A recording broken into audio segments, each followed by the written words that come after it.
Hello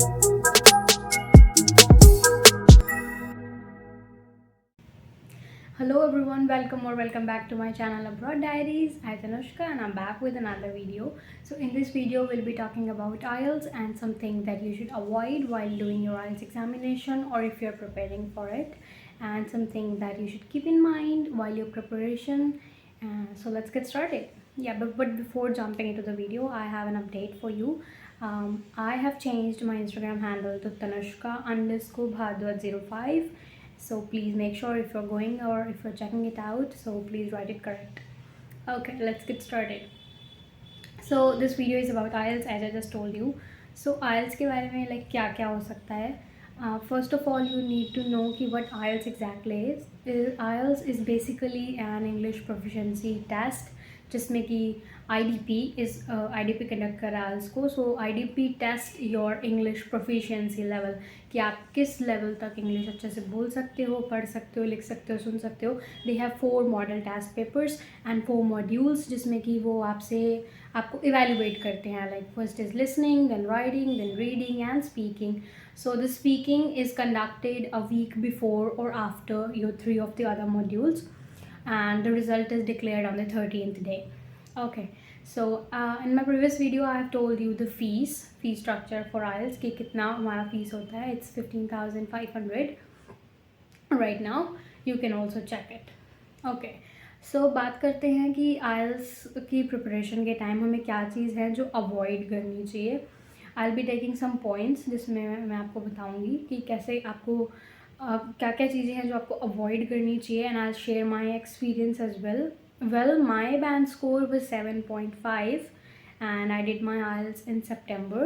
Not this one, the previous one. I did my IELTS in September and I secured 7.5 band score. My individual score was 8.5 in listening, 8 in reading, and speaking and writing both was 6.5. So basically होता क्या है कि when you give your IELTS examination there are a lot of things, you are too much bamboozled, आपको कुछ समझ नहीं आ रहा होता है. So मेन गलती हम क्या करते हैं, we do a lot of spelling errors. So the first point is that avoid doing spelling errors. Yes, if आपको कोई spelling नहीं आती है so please skip the word, कोई और word इस्तेमाल कर लो और या फिर उसका कोई synonym यूज़ कर लो, but don't use the word जिसकी आपको spelling अच्छे से ना आती हो. Because like आपने स्कूल में जब एग्ज़ाम्स दिए होंगे तब भी आपने नोटिस किया होगा कि when ever your spelling is incorrect teacher deduct your marks. And English में खास करके स्पेलिंग एरर्स पे बहुत ज़्यादा मार्क्स डिडक्ट होते हैं.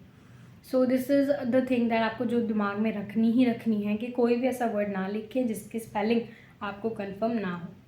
Okay, so moving on to the next point. My next point is learn vocabulary or use different vocabulary. आपको जितनी अच्छी आपकी वोकैबुलरी होगी उतना बेटर आपके लिए रहेगा, क्योंकि basically they are trying to test your English. तो इंग्लिश आपकी तभी इन्हांस हो सकती है when you use a lot of different words. And जितना अच्छे से आप उन वर्ड्स को इस्तेमाल करोगे, देखो वोकैबुलरी सीखना is a different thing, vocabulary को यूज़ करना आना इज़ अ डिफरेंट थिंग.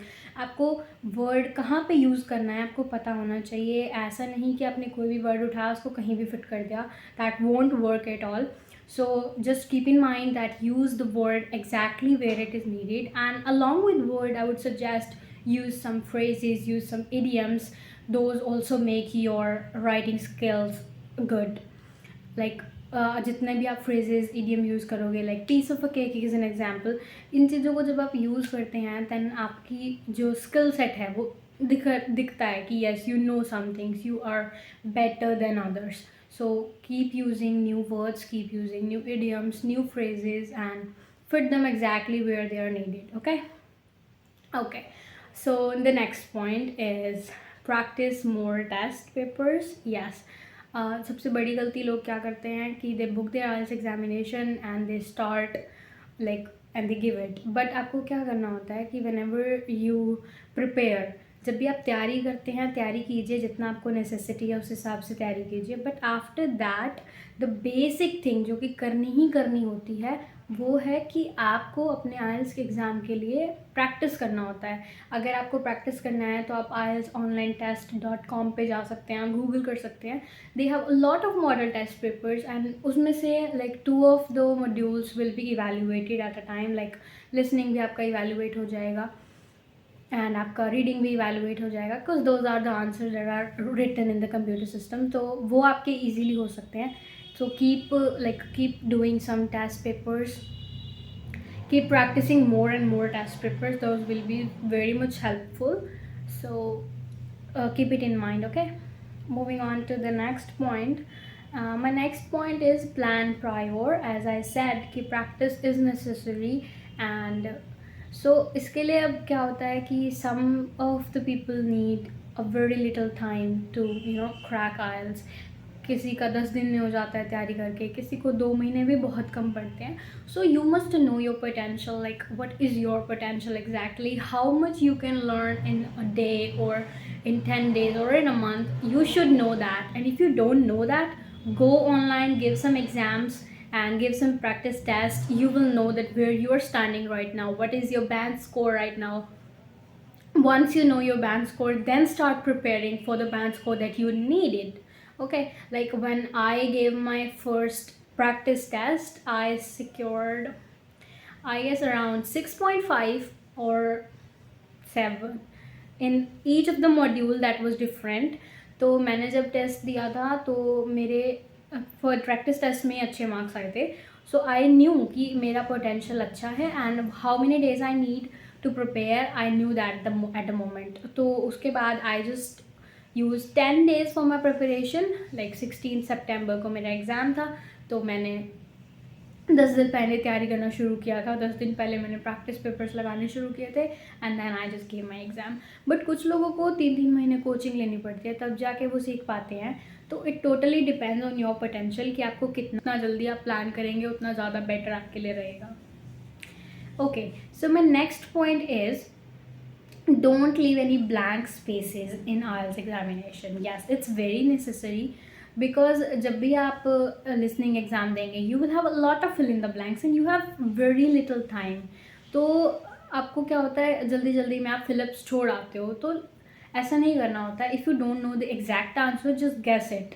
कई बार क्या होता है, जो आंसर हम गेस करते हैं वो भी ठीक हो सकता है. सो गेस द आंसर, इसमें कोई बुराई नहीं है. At least you have a probability कि आपका आंसर ठीक हो सकता है, right?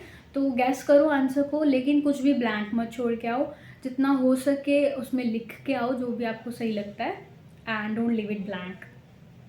Okay, so the next point is relatable. As I just said कि आपके पास बहुत कम टाइम होता है.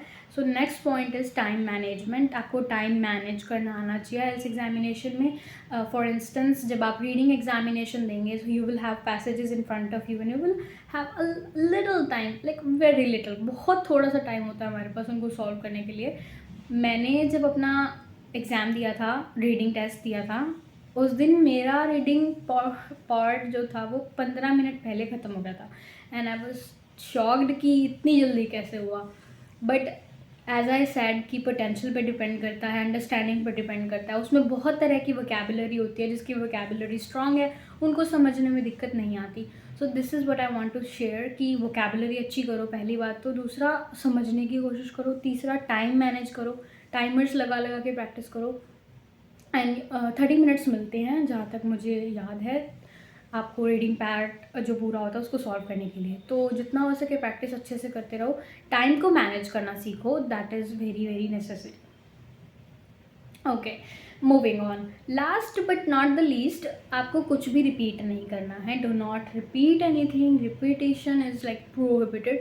वो बिल्कुल भी नहीं करना होता है, बिकॉज जब भी आप कोई चीज़ बार बार रिपीट करते जाओगे, एक ही वर्ड को आप बार बार हर सेंटेंस में लिख रहे हो, हर तीसरे सेंटेंस में लिख रहे हो, तो उससे एग्जामिनर को लगता है कि यू हैव सफिशिएंट नॉलेज, आपको बस इतना ही पता था एंड तभी आप उस वर्ड को बार बार इस्तेमाल कर रहे हैं. So the thing that I want to share with you is कि don't repeat anything, use different words for something. Like कुछ भी आपको लिखना है उसके लिए अलग अलग वर्ड्स का इस्तेमाल करो, ताकि जो आपका स्किल सेट है वो उभर के आए, उन लोगों को वो लोग देख सके कि yes you have a vast knowledge, and फिर आपका बैंक स्कोर भी ऑब्वियसली अच्छा ही आएगा.